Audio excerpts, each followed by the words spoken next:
Hello guys, Terramath here, and I'm back with another video. After 1 week of absence, 1 or 2 weeks, I'm not exactly sure. It might have been more, and if so, then I'm really sorry because I haven't lived up to my promises, and that's a mistake. Because I should be able to live up to them, and when I promise 1 week per Tuesday, there should be 1 week per Tuesday, and when I don't deliver, then, I should be called out for it because I should keep my promises, and, sometimes I might not do that. And again, I have stated I may not always be able to live up to my promises, but I will do it when I can, or whenever I remember to do it, But, what can you do? I'll have to get better at actually keeping my promises and actually deliver a video per week. And I'll just have to make sure to have content whenever whenever I need it, I just gotta make sure to have content for when I have to have a video out. So you guys have got content whenever it's Tuesday, right? Because I gotta live up to my promises, But aside from that, though, let's get into the video, shall we? So I've got a mock review for you today, and today we're gonna review a villain mock. Basically, a mock in a team of villain mocks, basically.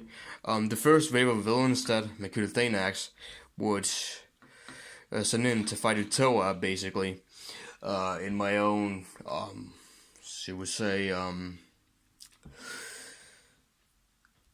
my own G3, my own Barnacle universe, basically. So, that's that. So this guy's name is Sindak, or Sindak. This guy is basically the manipulator, the plotter, the schemer, whatever you want to call him. He prefers to, plot and scheme behind everyone else's back, and, he does that to achieve his goals, mostly. He will mainly manipulate you into doing what he wants you to do, basically. If he wants to achieve something, he will manipulate other beings into doing something so he can achieve it, He'll lie. He'll do whatever he has to do. Or make you do it, as a matter of fact. Now, this guy can fight if necessary. As you can see, he's got this staff. As you can use to fight, he can use that to fight in close quarters combat if necessary. Not the most effective melee weapon, but it can be a melee weapon if necessary.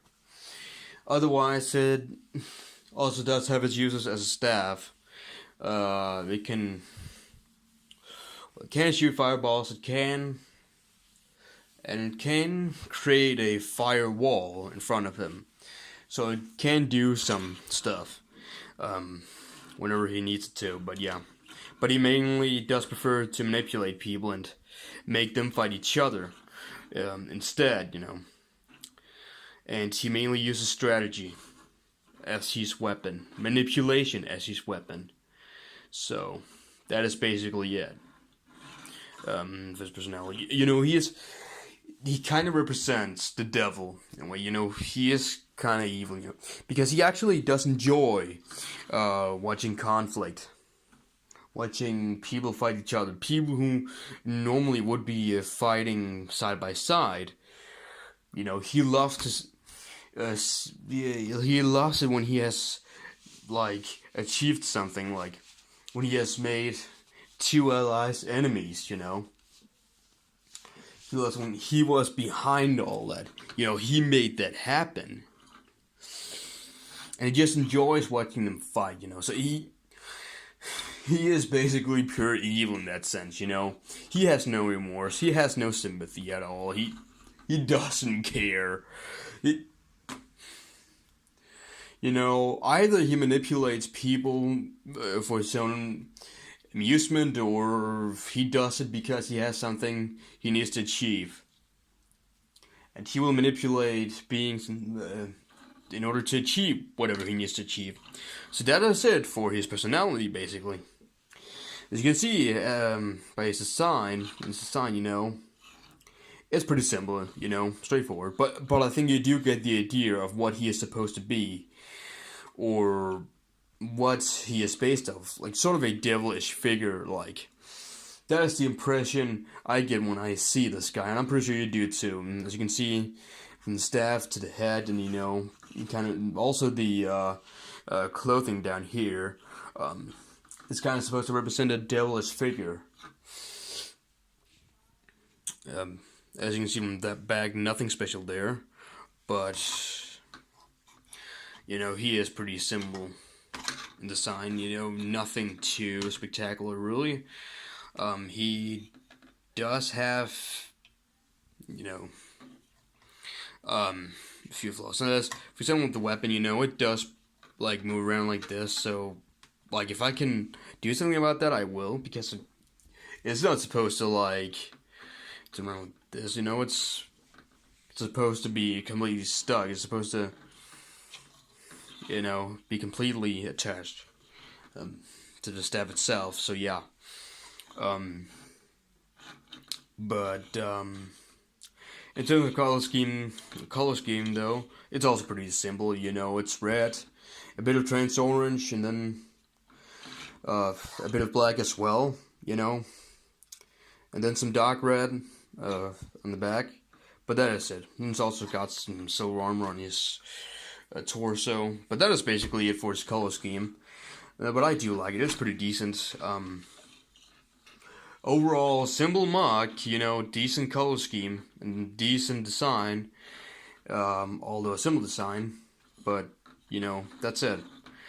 So, you can look forward to next Tuesday when I'm going to show you the next MOC on the team. I'm not going to show you who that is as of yet. You'll see Tuesday, but, you know, I've got 3 other MOCs in the team so far. I am considering to, you know, order some more pieces so I can MOC some more, so I will do that. I'm probably going to do that, you know, and whenever I get those pieces, whenever I get that, you know, I'll tell you. You know, I'll let you know. And I'll do an unboxing. So, yeah, that is it for now, guys. And I'll see you next Tuesday.